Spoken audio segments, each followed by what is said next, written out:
Franklin Delano Roosevelt brought us through the Great Depression and World War II. Who knows how history would have been different had he not died in his fourth term as president from a massive stroke. In the following days and months, we learned that Roosevelt had suffered from severe high blood pressure for years. In spite of this, he was on no medications or other treatments. The reason for the lack of treatment is stark and simple. There were none. The state of the art at the time was death. Death from so-called malignant hypertension, out-of-control high blood pressure, for which it was thought there was no remedy. But they were wrong. There was Walter Kempner and his rice fruit diet. Physician-scientists trained with the best fled Nazi Germany and set up shop at Duke. We began treating malignant hypertension patients with a radical diet consisting of only white rice and fruit, with strikingly favorable results. A rapid reduction in blood pressure, rapid improvement in kidney failure, eye pressure, heart failure, and other manifestations of this previously fatal illness. He figured that if a low-salt diet helped with blood pressure, a low-protein diet helped with kidney function, and a low-fat and cholesterol diet helped the heart, why not take it to its logical conclusion and design a no-salt, no-cholesterol diet of almost pure carbohydrate? So he designed a diet with less sodium than any low-sodium diet, less protein than any low-protein diet, and less cholesterol and fat than any other low-fat diet. His hope was that it would just stop the progression of the disease. Instead, something miraculous happened. In about two-thirds of cases, the disease reversed. Reversal of heart failure, reversal of eye damage, reversal of kidney failure. Remember, this was effectively a terminal disease. People just had a few months to live, but if they went on the diet, most got better. Before and after. The round pictures at the bottom are photographs taken of the back of people's eyes, starting out swollen, bloody, and leaking, and then nearly normal in a matter of months. Kidney disease cured.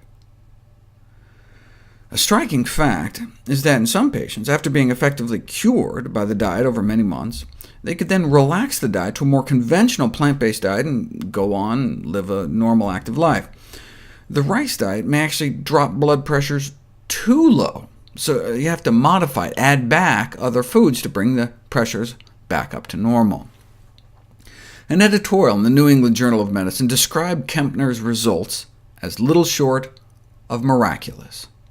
Practically speaking, there's probably no more effective diet for obese, decompensated cardiac patients. The problem, though, is that most physicians lack the extraordinary persuasive powers required to keep the patient eating such a restricted diet.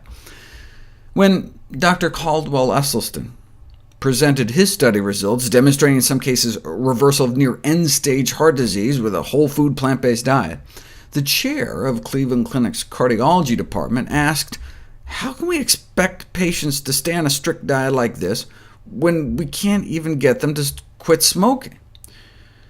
Just like penicillin drugs don't work at all unless you take them, plant-based diets don't work unless you actually eat them. I think the answer is that the physician must have a zealous belief in the diet and must convey that passion to the patients. For Kempner to keep his patients on the rice diet, Kempner browbeat, yelled at, and castigated them when he caught them straying. And he didn't just browbeat them, he sometimes actually beat them. It came out in a lawsuit in which a former patient sued Dr. Kempner that he had literally whipped her with a whip and other patients to motivate them to stick to the diet. Reminds me of the famous diabetes physician Arnoldo Cantini, back in the 1800s, who knew that the remedy for diabetes is not at the drugstore, but in the kitchen. To ensure compliance, if necessary, he would lock a patient up for 6 weeks. Thankfully, in terms of personality, Dr. Esselstyn is the opposite of Dr. Kempner, polite, soft-spoken, gentle, able to keep his patients on track without whipping them.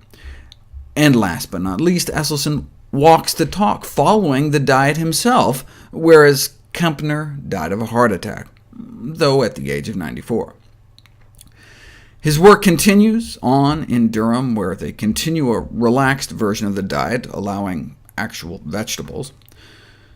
A year before Roosevelt died, Kempner had already published his miraculous results. It seems highly likely that, had the rice diet been provided to President Roosevelt a year before his death, his disease might have been controlled before his fatal stroke, and that this fatal event could have been averted.